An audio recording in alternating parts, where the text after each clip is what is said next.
The far northern expanses of North America are widely misunderstood to consist of frozen wilderness, grim and foreboding places inhabited by fierce wild animals and icy winds.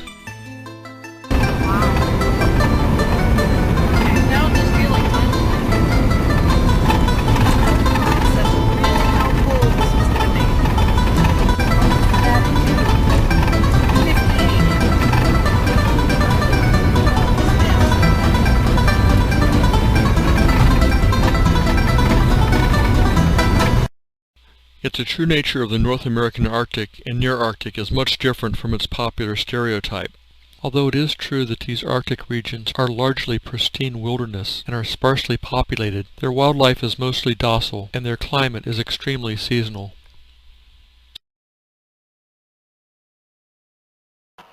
In the spring, summer, and fall, these regions can amaze the visitor with their landscapes of flowering plants populated with hundreds of species of migrant and native birds.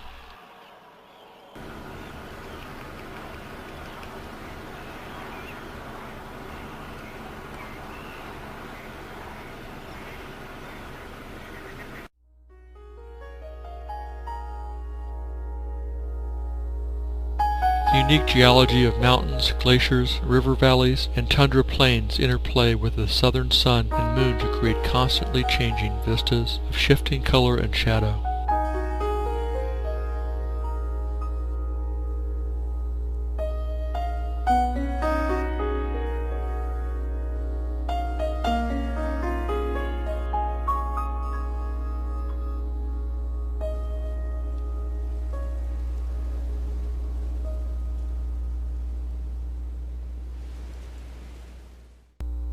The non-winter months are a time of explosive growth in the Arctic.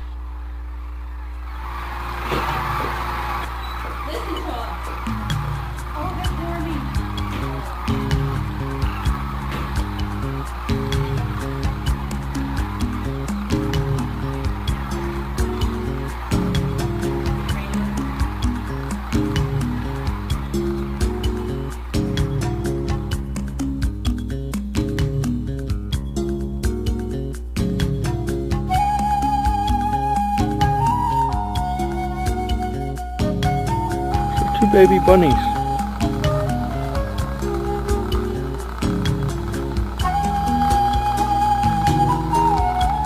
I bet they're snowshoes.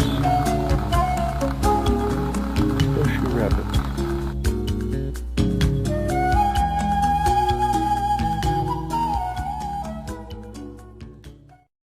In the winter months, plants, animals, and people alike conserve their energies and await the arrival of spring.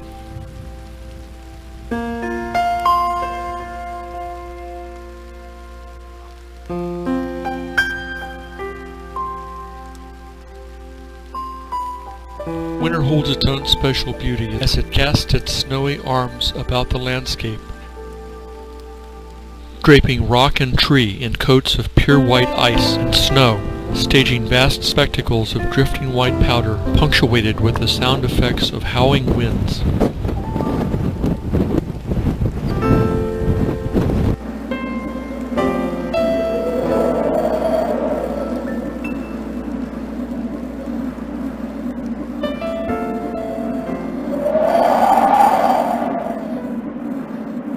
For the next 80 minutes, you will experience a close-up view of the fascinating town of Churchill, located in central Canada along the huge inland sea of Hudson Bay. Currently, Churchill's main claim to fame is as a tourist destination, for it is the undisputed capital of the Arctic's great white bear, the polar bear. We will get close up and personal with the polar bears later in this production. But first, let's learn a little about the Churchill area in general.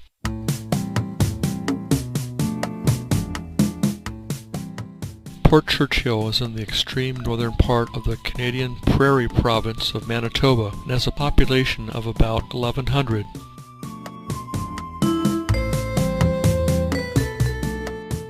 Manitoba's capital is Winnipeg, which is just north of the U.S.-Canadian border and adjoining the state of Minnesota. Churchill lies about 900 kilometers south of the Arctic Circle, so technically it is in the subarctic region. The permafrost is part of the reason that there is so much water on the landscape. The topsoil layer can only absorb a limited amount, and excess water pools into shallow tundra ponds, important breeding areas for snow geese and tundra swans, and unfortunately the breeding medium for millions of insects.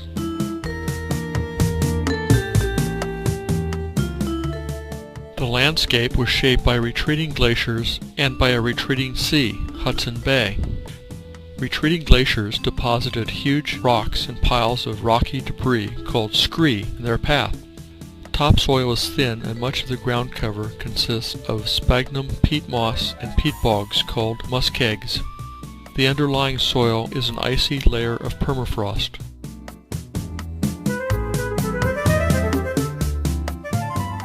Churchill's flat limestone plain is relatively new in Earth history time. Only 4,000 years ago, most of the area was under the ancient Tyrrell Sea, with only small islands dotting the waters. These areas today are over 100 feet above sea level, a result of the land rising as it was relieved of the weight of glacial cover, a phenomenon known as isostatic rebound. Ancient shorelines are still visible. This uplifting continues at a rate of approximately 1 meter each century.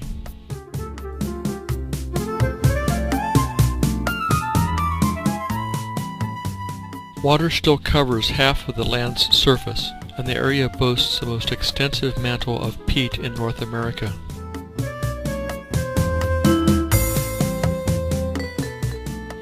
Hudson Bay carves deeply into the Canadian North, bringing the frigid waters of the Arctic Ocean to the northeast coast of Manitoba. It is such a massive body of water that it creates its own microclimate, making this landscape south of the 60th parallel feel like the Arctic. It is actually a semi-arid desert, receiving only 12 inches of precipitation annually. A helicopter survey of the area would tend to support these scientific conclusions.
The region is comprised of 4 biomes, or life zones, ranging from the coastal area with its tidal flats to the boreal forest of spruce, tamarack, and willow.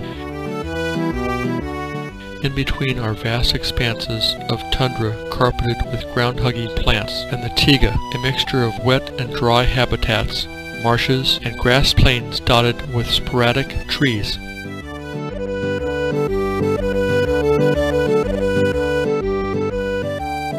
The perception of the tundra as a frozen solid land is not entirely accurate. The permafrost or frozen portion of the tundra begins about 2 feet down.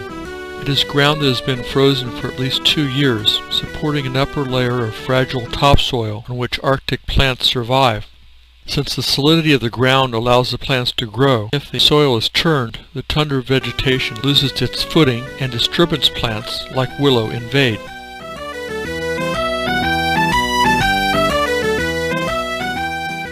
Most plants require a minimum growing temperature around 10 degrees centigrade. Tundra vegetation is usually less than 5 centimeters in height.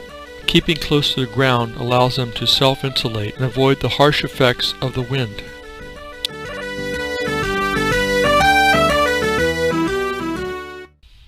There are more than 400 native plant species. In summer, the flowering plants carpet the tundra with a dizzying array of shapes and colors.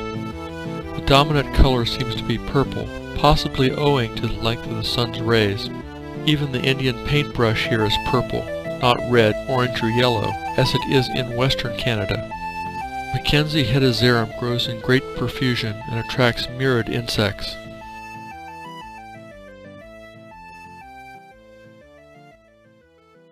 Vegetation consists largely of sedge, moss, grass, fern,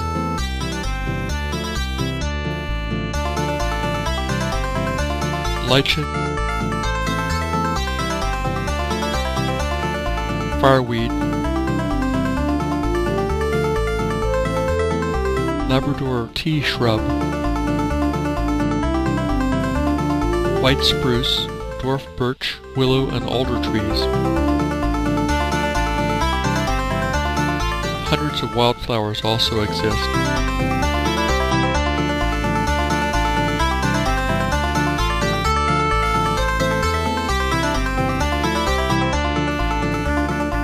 Animals and people alike subsist on raspberry, buffalo berry,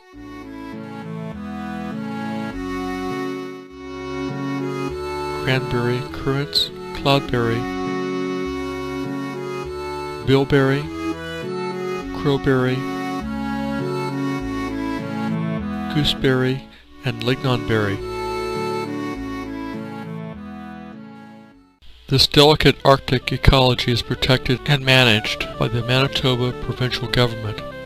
Wapusk National Park, Canada's 7th largest, forms a core of a protected area that is buffered by the adjacent, provincially managed Cape Churchill and Cape Tatnam wildlife management areas.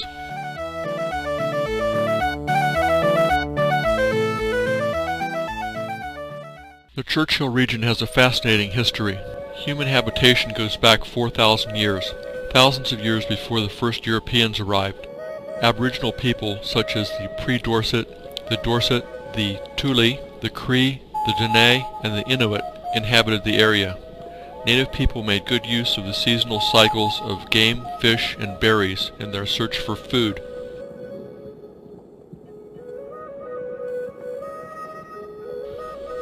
Artifacts found in the Churchill area, including tools and weapons of bone, rock, and wood, tell a story of nomadic hunters camping along the shores and on the islands of Hudson Bay almost 4,000 years ago. During the summer, the Pre-Dorset people would establish base camps in which to hunt caribou, where they went out onto the ice to hunt the ringed seal.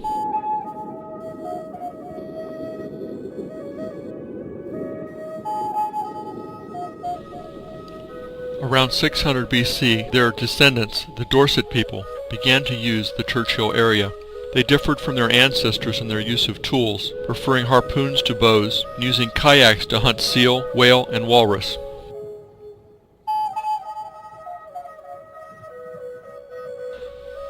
The Thule culture took over about 1000 AD and eliminated the Dorset people. The Thule are the ancestors of today's Inuit. They arrived from the northwest and brought with them distinctive styles of architecture and tool-making. They used a particular type of boat called an umiak.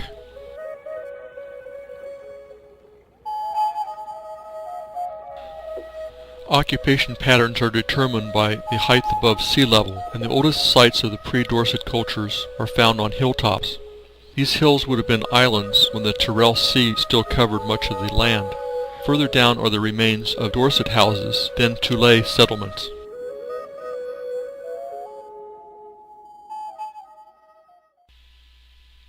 In 1610, English explorer Henry Hudson, in the ship Discovery, sailed on his fourth voyage to discover the famed Northwest Passage to the Orient. Hudson sailed equipped with many maps, some from as early as 1540, that already showed the bay that would later be named for him. His doomed voyage would terminate during the exploration of Canada's huge inland sea. The expedition was trapped by the winter ice in November and was forced to winter over on the southern shore of James Bay, at the far southeast corner of Hudson Bay itself. Captain Hudson, his son, and some of his loyal crew were abandoned and lost the next summer after a mutiny.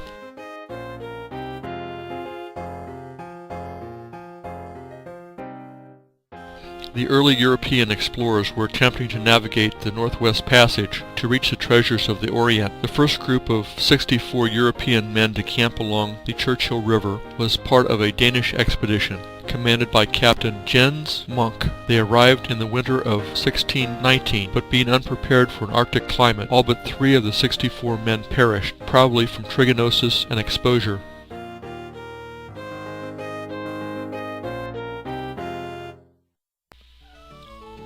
The history of Europeans in Churchill is largely the history of the English Hudson's Bay Company, or HBC. HBC was given a royal charter to the area, then called Rupert's Land, in 1670. This gave the company possession of nearly 1/3 of present-day Canada.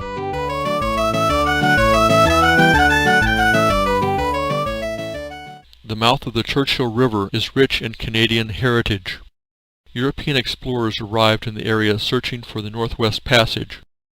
Instead, they found a wealth of animal furs. Many of the first settlers to central Canada arrived by way of HBC's York Factory and Fort Churchill. The Hudson's Bay Company and the Northwest Company opened up the fur trade and changed the face of the Manatoba territory forever.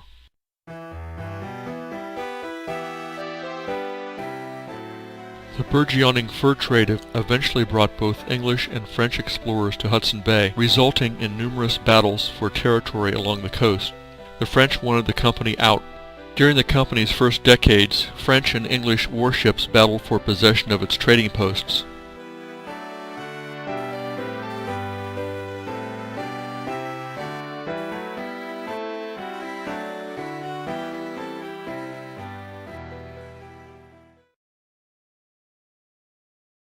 In 1689, the HBC built the first Fort Churchill, which in the same year was destroyed by fire. The rivalry with the French was temporarily settled in the company's favor by the Treaty of Utrecht in 1713. But negotiations with rival indigenous First Nations tribes had to be completed in order to establish any permanent settlements. A Chippewan Dene slave woman named Thandilthur helped accomplish this delicate task in 1715 near Churchill. A cairn erected in 1967 at Churchill in her honor commemorates her negotiated peace, which allowed Chief Factor James Knight and his Hudson Bay Company to re-establish its trading business on the shores of the Churchill River. In 1717, the company rebuilt Fort Churchill, for nearly 200 years its most northerly post on the bay, and the starting point of many Arctic explorations.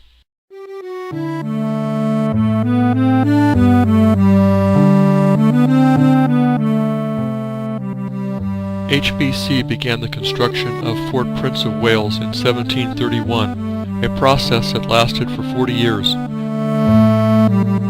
The structure boasted walls 40 feet thick and was armed with 42 cannon.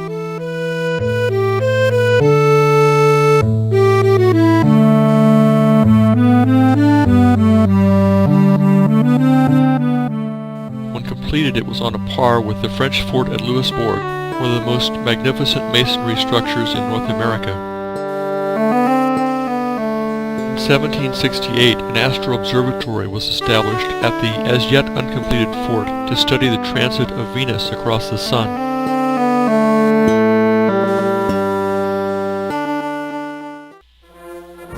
The largely undefended fort was taken by French Comte de la Pérouse and his force of 3 ships in 1782 without firing a shot. Chief factor Samuel Hearne re-established the fort a year later in 1783.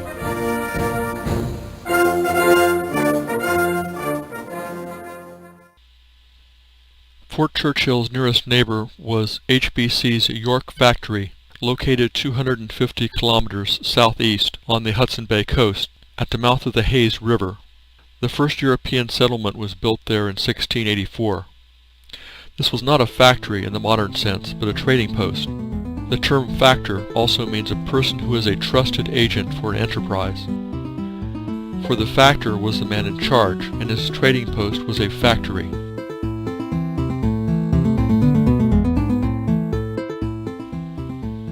The factory was held by the French from 1697 to 1713, but was repossessed, relocated, and rebuilt by Captain James Knight in 1714.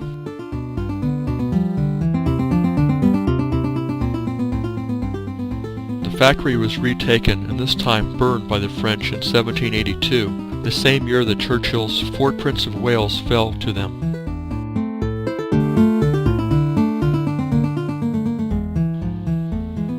HBC rebuilding efforts in 1785 to 1788 were abandoned due to flooding.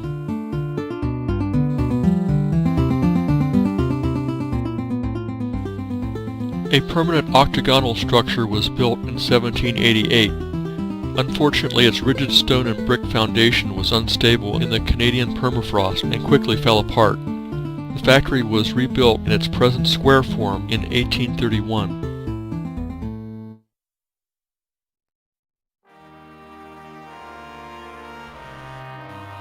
The nation of Canada was created in 1867. By the Deed of Surrender of 1869, Canada bought HBC's Rupert's land holdings for £300,000. The company retained its charter and was given 2.8 million hectares of fertile land between the Red River and the Rocky Mountains. Canada named the region the Northwest Territories. The company gradually sold its land holdings in this fertile southern prairie belt during the next 85 years.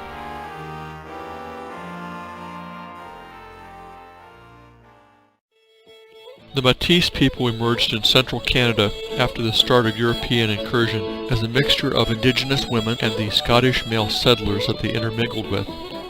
Manitoba's famous Métis leader, Louis Riel, resisted the Canadian annexation and started the Red River Rebellion. This insurrection resulted in the Manitoba Act of 1870, and 36,000 square kilometers of land were deeded to 1,200 Manitoba Scots and Métis.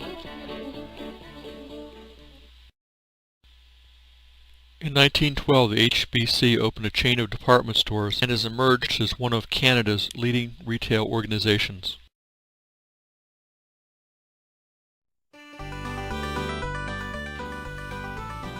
The Hudson Bay Rail Line was completed from the Pas to Churchill in 1929.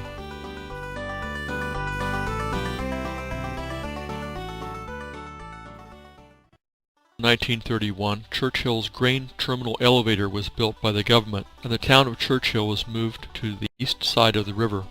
Shipments of Canadian grain then began leaving for Europe each July until the bay ices over in October. Also, shipping to the port at York Factory stopped in 1931.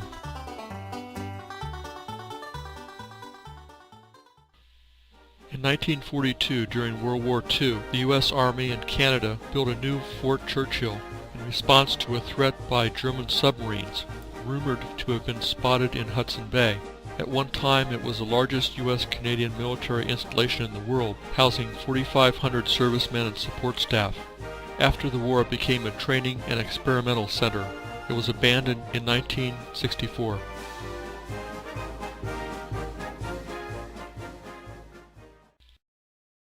grain terminal elevator was expanded in 1955.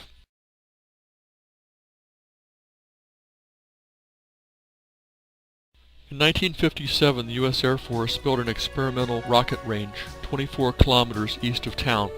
The range was jointly funded by NASA and the Canadian National Research Council to perform research in support of the 1957 International Geophysical Year. Over 3,400 Nike, Aerobee, Loki, Black Brant, Javelin, Sidewinder, Icarus, Suka, Judy Dart, Paiute, and Taurus weather and atmospheric research rockets were launched from the range.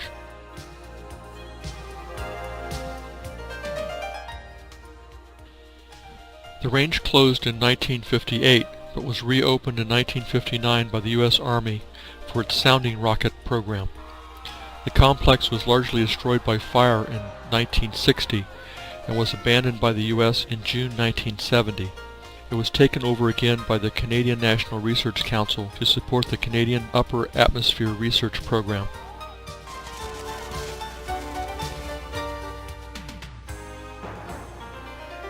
An abortive attempt was made in 1996 by Actuate Aerospace to develop Spaceport Canada. Orbital Russian start boosters were to begin launching in 1998, but the bottom fell out of the space launch market. This complex is now the home of the Northern Studies Center, who hosted the trip during which this production was filmed. More about the Northern Studies Center later in this film. The York Factory Trading Post was closed by HBC in 1957.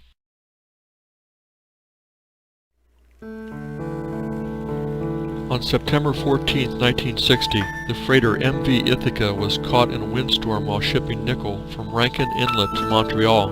The ship floundered and ran aground in Bird Cove. Her rusted hulk is now a permanent part of Churchill's Hudson Bay Vista.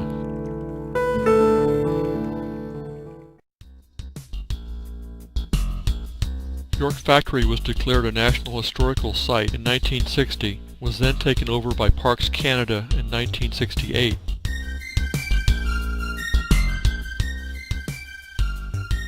Lam Air's C-46 cargo plane, the Miss Piggy, crashed near Churchill on November 13, 1979. She was called Miss Piggy because she could hold so much cargo aboard, and actually did once carry live pigs.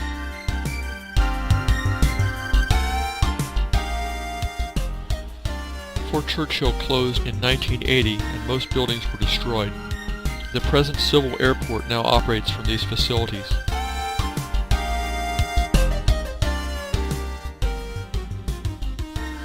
Omnitrax Incorporated of Denver, Colorado bought the Hudson Bay Port Company Seaport, its grain elevator, and the Hudson Bay Rail Line from the PAWS in August of 1997.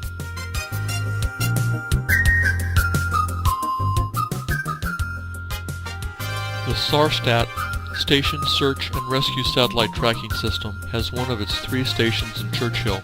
The system is credited with saving 5,000 lives.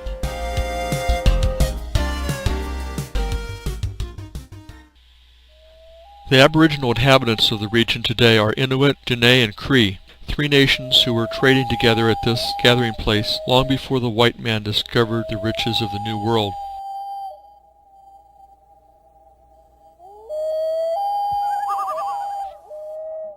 Aboriginal people comprise a clear majority of the people in northern Manitoba. 53,445 Aboriginal people constitute 57% of the total population. Many of these Aboriginal people live on Indian reservations.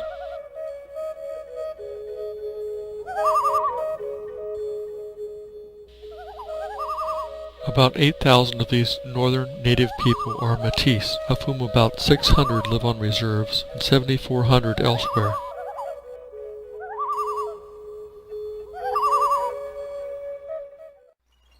Pacific loons,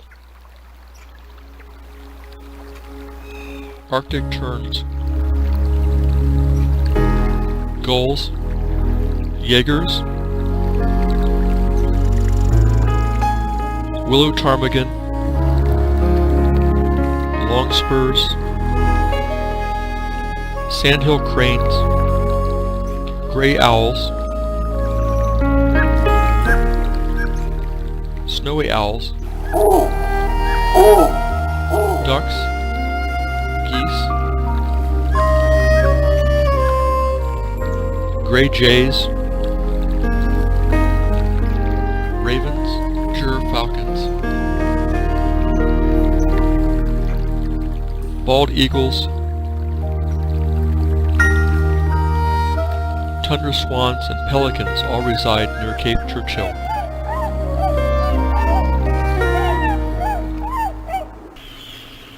Arctic terns are common. They are colony nesters, defending their territory from interlopers.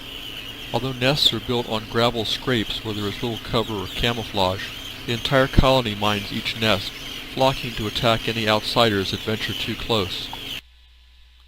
The only snow goose colony in Manitoba has its nesting grounds at La Perouse Bay. Scientists are currently monitoring this population because it appears to be eating itself out of house and home. From the air it is possible to see large tracts of red barren ground where the geese have cleared all vegetation. The Siberian native Ross's gull is just one of the rare birds that has been sighted here. Tundra swans nest in the shallow ponds that dot the plain. Ptarmigan and great gray owls can be seen out on the tundra. Small ponds and marshes are ideal spots to view redneck paralopes, terns, and widgeons. In June, over 100 species arrive in spring breeding plumage.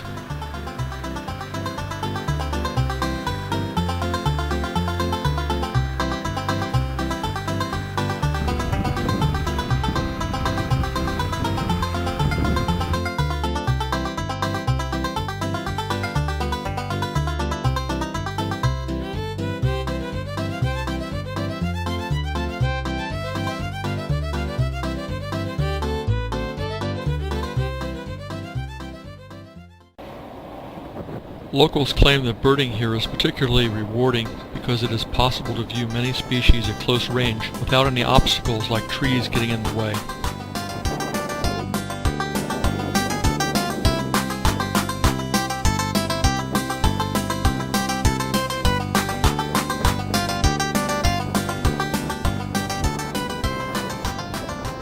The gray jay is notorious as a campground robber.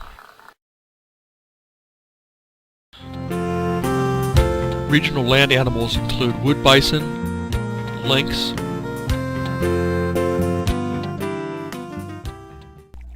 coyotes, Arctic fox, red fox, wolves, wolverines, polar bears, black bears, beavers, just cruising, Performing. strutting, muskrats, caribou,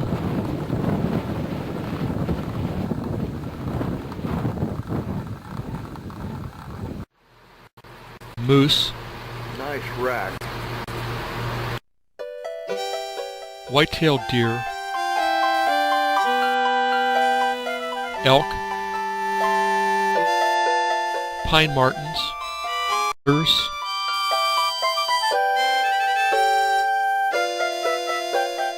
weasels, fishers, minks, red squirrels, skunks, and porcupines. The 150,000 caribou of the Cormanagong herd winters in northern Manitoba, west of Churchill. About 3,000 other Port Churchill caribou migrate up and down the shore of the Hudson Bay each year.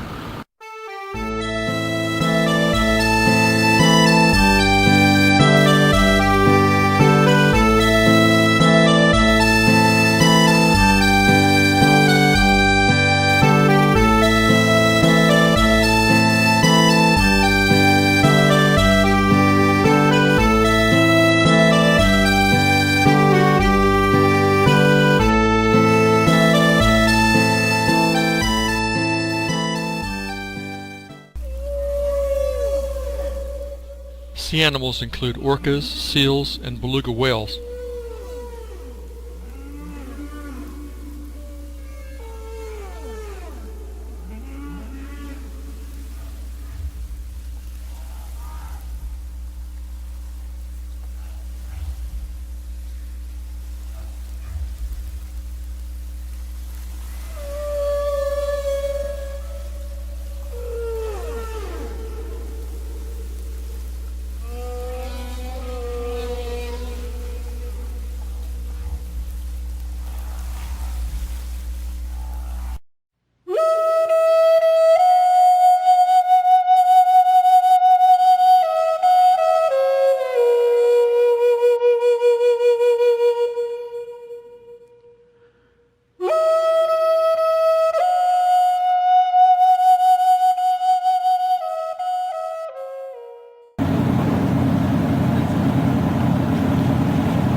Freshwater fish include whitefish, trout, tulipy, muskellunge, bass, grayling, and pike.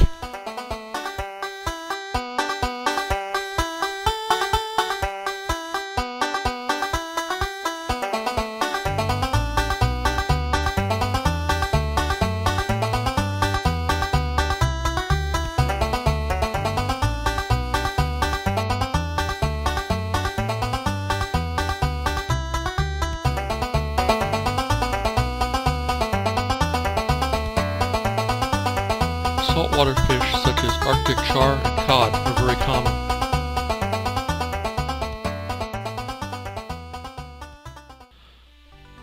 Travel to Churchill from Winnipeg is a 1,000-mile trip. There are no roads that reach to Churchill, so travel is by rail or by air. The rail trip to Churchill is on Canada's Via Rail, and the trip takes 34 hours. The train, called the Hudson Bay, pulls Northern Spirit sleeping cars and is equipped with a dining car.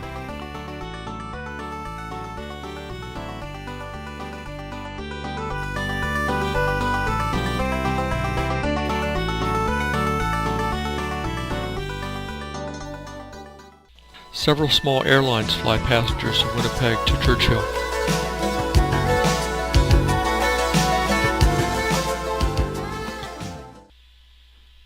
Inuits call the polar bear Pihokwig, or the ever-wandering one.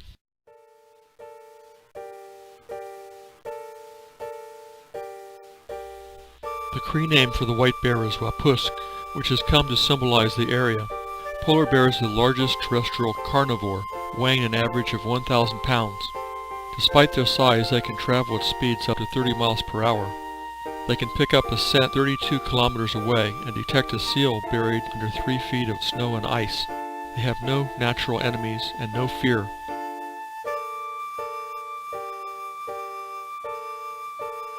High concentrations of polar bears congregate along the Hudson Bay coast between Cape Churchill and the Nelson River in the spring and summer. This is because the Hudson Bay ice melts 5 months of the year, and the bears must move on shore. Male bears remain on the coast, while female bears move up to 80 kilometers inland.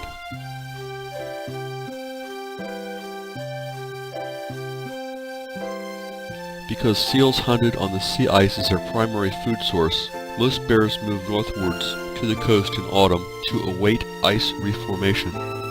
They congregate near Cape Churchill, where the sea ice forms first. The summer polar bear population at Churchill currently numbers about 1,200 bears.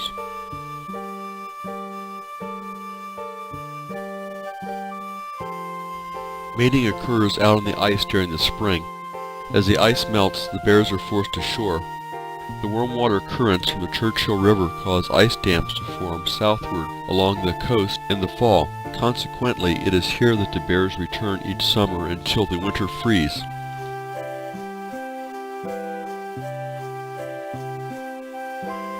On average, 190 female bears remain onshore each year to have their cubs in the earth dens, many of them to the area that is now Wapusk National Park.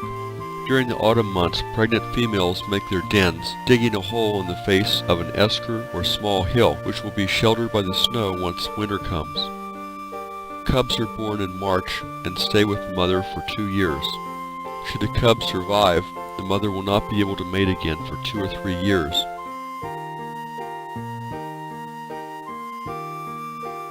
The female will go into the den for close to 9 months, and when she emerges with her cubs, still be able to trek between 60 and 100 kilometers back to the coast.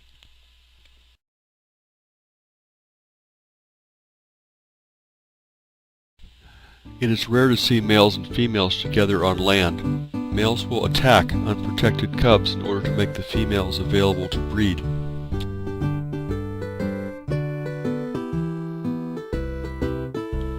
While the bears are out on the ice, their primary job is to build up their fat reserves by feeding almost exclusively on ring seals. They spend 4 months on land, essentially without food, until ice forms again around the end of October. During their time on land, the bears lose an enormous amount of weight, but surprisingly not muscle mass, since they live off their stored fat. One tagged female, weighing in at a mere 150 kilograms after the birth of her cub in the spring, when recaptured the following year, had bulked up to 400 kilograms. Thanks to the researchers at the University of Saskatchewan, Churchill polar bears are the best counted and studied population in the world. There are roughly 10,000 beluga whales living in the Hudson Bay during the spring and summer months. About 3,500 are considered part of the Churchill population. Both belugas and orcas leave Hudson Bay each fall before the Hudson Bay ice is over. When they return in the spring, beluga move into the river estuaries shortly after the ice breaks up, probably looking for warmer environments for their newborn calves. A baby beluga is dark brown at birth, gradually lightening to a bluish gray. The white coloration of adult whales occurs around 6 years of age.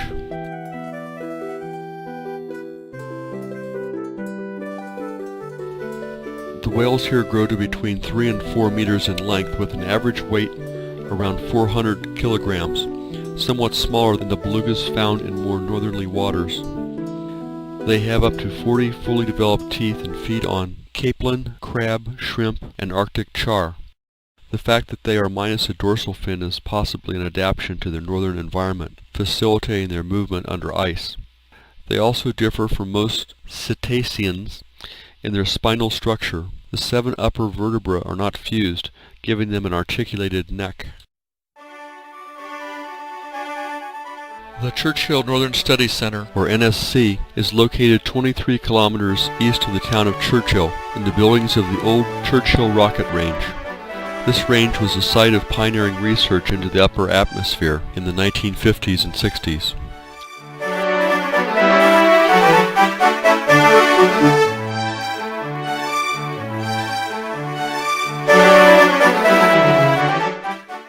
This video production was photographed while the producer was a guest of NSC at one of their learning vacation sessions. The following description of the NSC and its mission is the producer's own interpretation based upon representations published on their public website.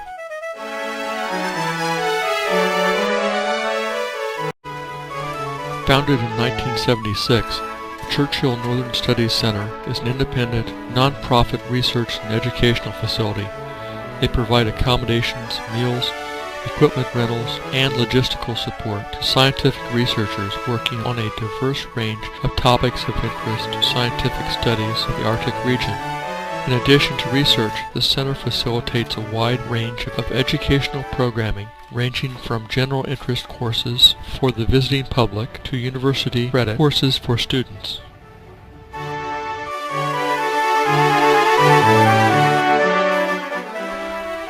Their vision statement is to understand and sustain the North.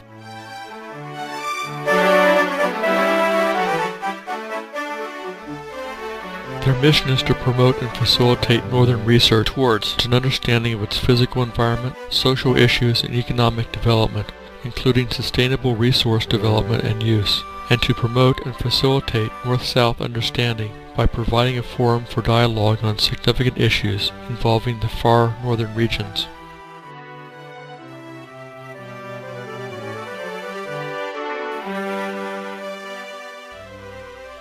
To this end, they offer funding and facilities to researchers studying the scientific aspects of the Arctic and subarctic. Funding consists of Northern Research Fund, or NRF, grants to selected researchers who compete yearly for NRF awards. Each year about 20 such grants are awarded to North American researchers whose proposals meet the mission objectives and vision of the NSC.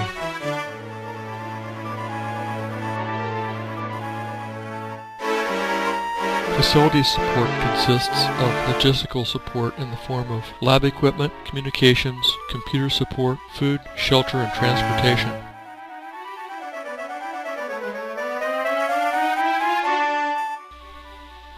The center undertakes many of its own research initiatives, either independently or under contract to various agencies. Over the last several years, the focus has shifted to environmental monitoring. In cooperation with the Earthwatch Institute, a number of long-term ecological monitoring plots have been established in the boreal forest and on the tundra. Volunteer teams assist NSC staff in tracking changes in the environment as a result of a changing climate.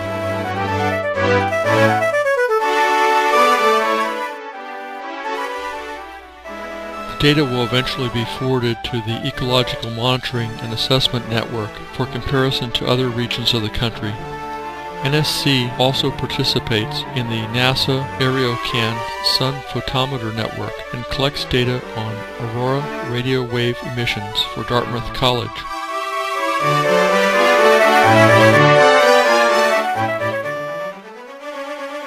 In order to serve its goal of outreach education on issues of the northern regions, the NSC conducts the CNSC School Group program for school children.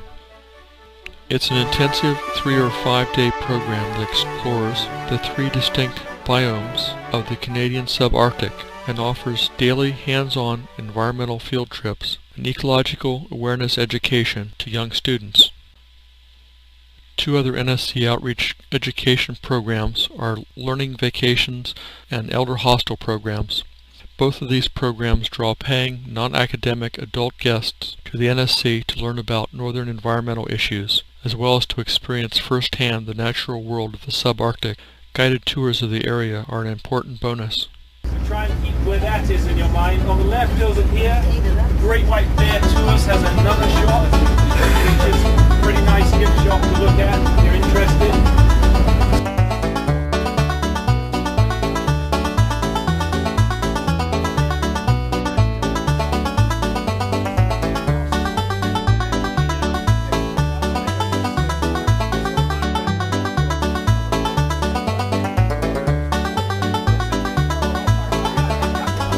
See where the sign is here that says Manatoba? This road leads to the railway station down there, and that is also where Parks Canada is, where we're going to meet this afternoon, and we're going to be there at 2:30. So if anyone's walking, you've got to find your way to the station. Remember that sign on Kelsey Street. The Northern Store is a big supermarket. On the right over there, Northern Images is quite a nice place if you're interested in artwork, and there's a sculpture in there, Kelsey, and you'll see that Gypsies is right there, and the other shops that are worth looking at are right there. And here I am complaining about 5 cents per litre, which takes it to about $2.20 a gallon, which is more like $1.80 US to $1.70 US, 50 Canadian. This is like if you looked at a community in the States, Alaska. The raising and racing of sled dogs is very popular in the North Country, and winter sled dog races make fine occasions for winter festivals.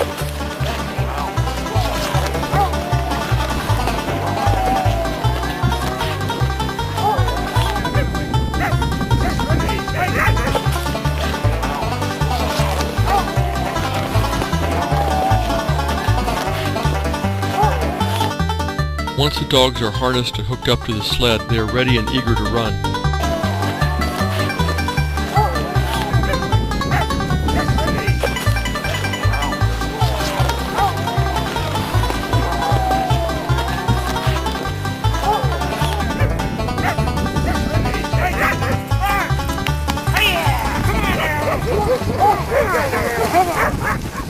Hey!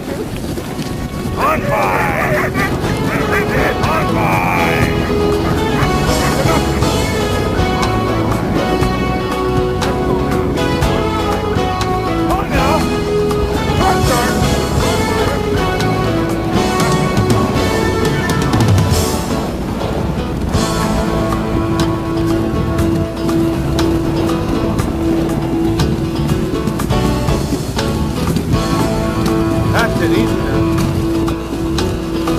good dog. They're good dogs, aren't they?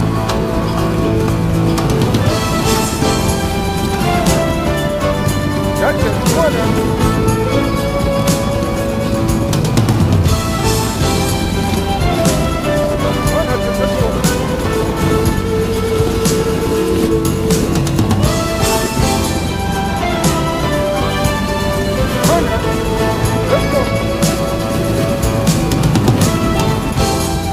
That's good dog. Corner.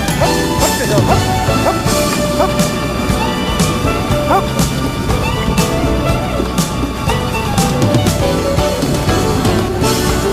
You guys race? Hey? You guys race? Yeah, we have one race a year. Good dog. Oh, Ready? We watch it every year. Action. Ready? Ha!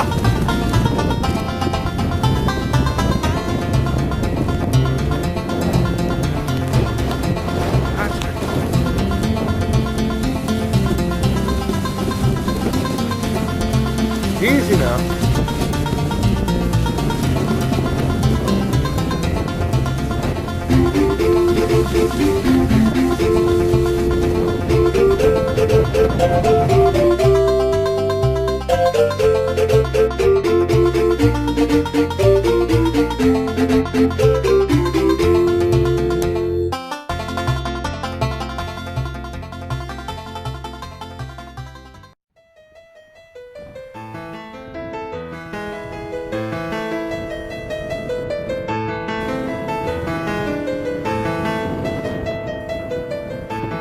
There are two fine museums in town, the Eskimo Museum and the Parks Canada Museum, located at the train station.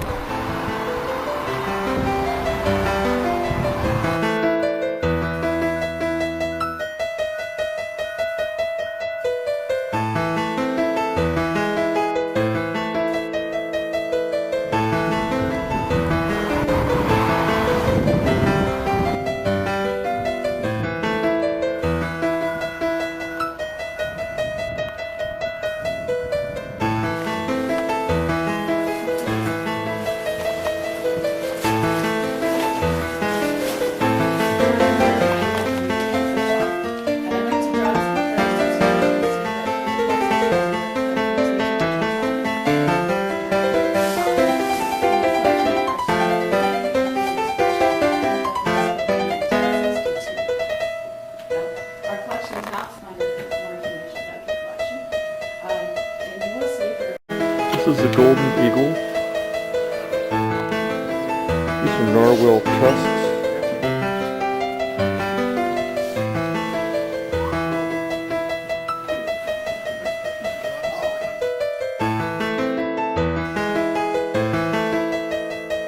This is the Eskimo Museum in Churchill.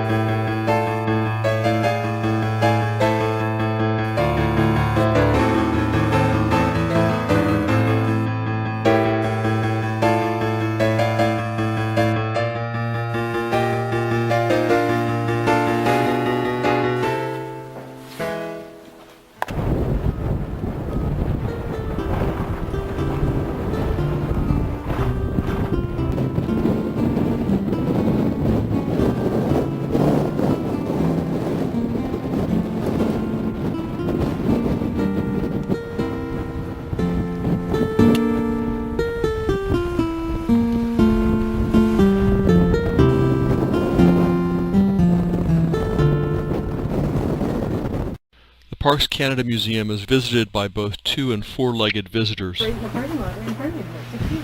Yeah, I noticed you taking a photo of something. Yeah, that's what it was. Rolling in the snow, hanging around all the time.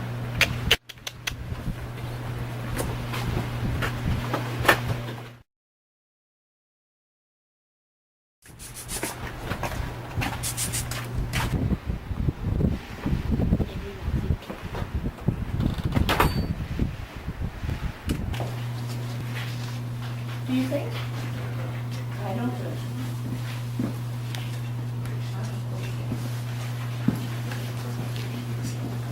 Down there Is empty space. barrels of First. maybe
Is the port of Churchill. We're on what's called the East Peninsula, and this is the bay to your right, and this is the Churchill River to your left. You can see the Churchill River is not yet fully frozen, which is somewhat atypical. I would have expected in a normal year that the river at least would have been frozen by now, but it's, as you can see, it's not. Atlantic and Pacific, due to the large amount of fresh water running into it from all of these rivers.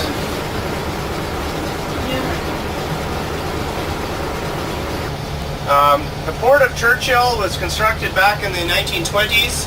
It was, I think the first shipment of grain was in the early 30s. It's predominantly grain that's shipped, grain that's grown in Saskatchewan, Manitoba, a little bit of Alberta. Believe it or not, it's actually quicker and shorter to move grain from Churchill to Europe through Hudson Bay and Davis Strait than it is to do it through the Great Lakes system.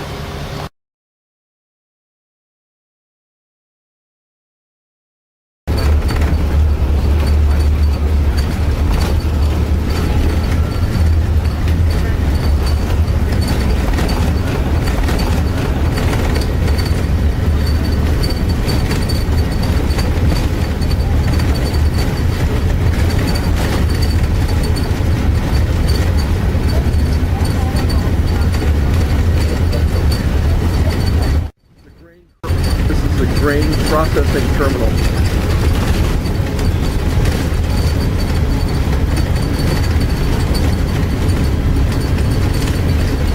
During the summer, this river is full of beluga whales, white whales. To the point you can nearly walk across the river on their backs. But right now we have the rapidly rushing ice flow. As explained earlier, polar bears leave the decaying ice of Hudson Bay when it breaks up in the spring. Most of these animals come ashore north of Churchill.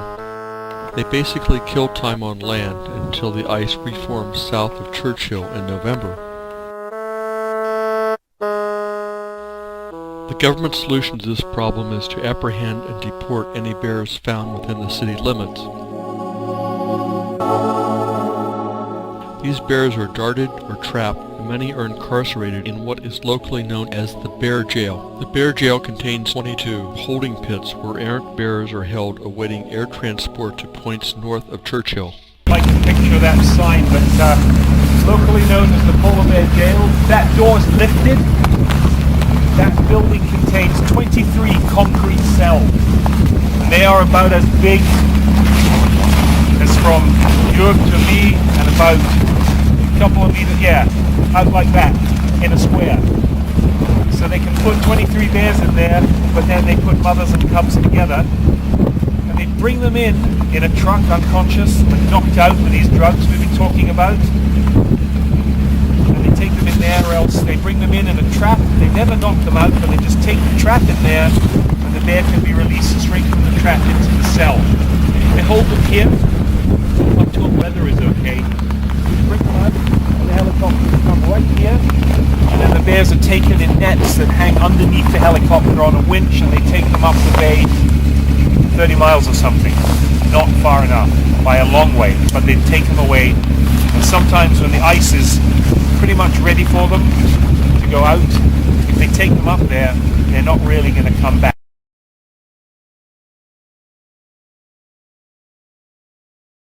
The remainder of this production will be devoted to early November observations of wildlife on the Churchill coast of Hudson Bay, mostly of polar bears.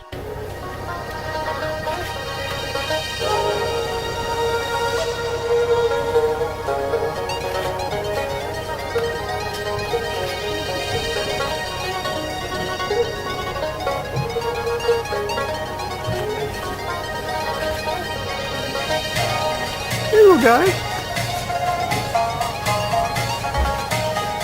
Yeah, you're right. It's kelp.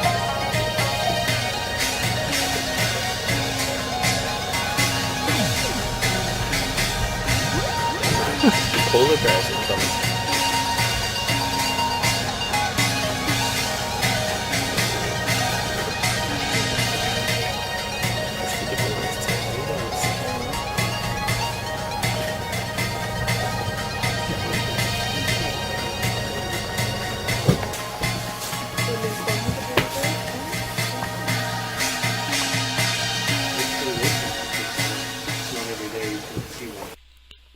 Most visitors encounter the ubiquitous white bear from the comfort and safety of a unique vehicle known as a tundra buggy. These double-decked vehicles have comfortable heated cabins on their second level and protected observation decks on the rear. Their large tires allow them to traverse the rocky coastal terrain. Their height assures their passengers a good viewpoint and protection from bears that stray too close for safety. The vehicles communicate with each other via radio so that their operators can share bear sightings and to facilitate mutual assistance in case of breakdown. One specialized tundra buggy sports a video camera whose signal is broadcast by its operator over the internet, the only webcam dedicated to observing polar bears. Despite the fact that they are operated by different tour companies, since they share sighting information, tundra buggies sometimes tend to cluster together wherever polar bears are found.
These guys are just too cute.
sleepy time again.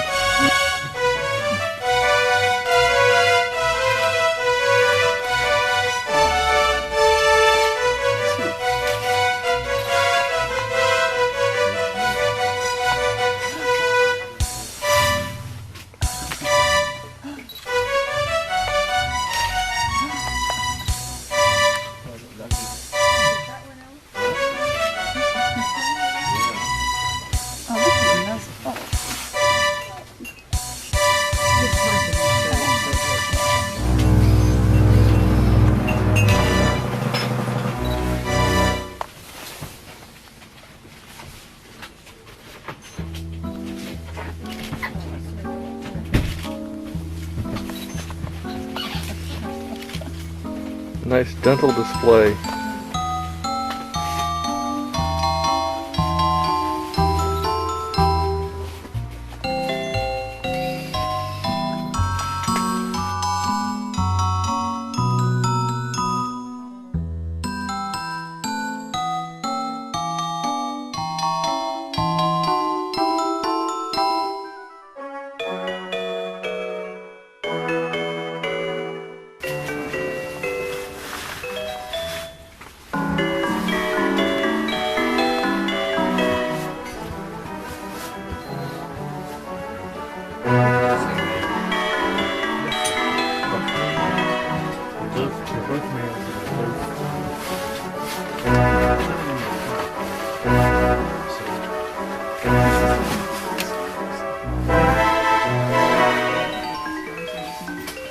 Which of the two?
Oh, she's come right over here.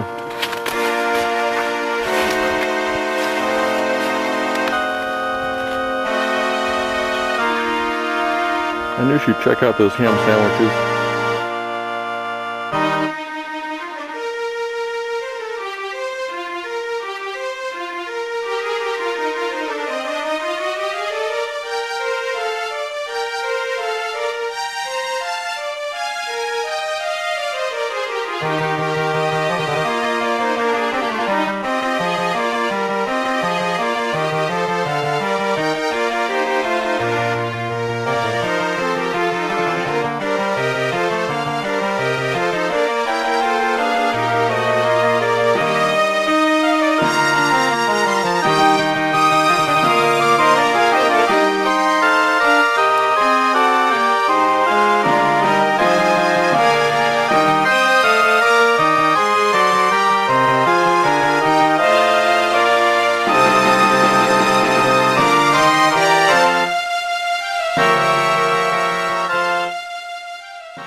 is Rupert, our instructor.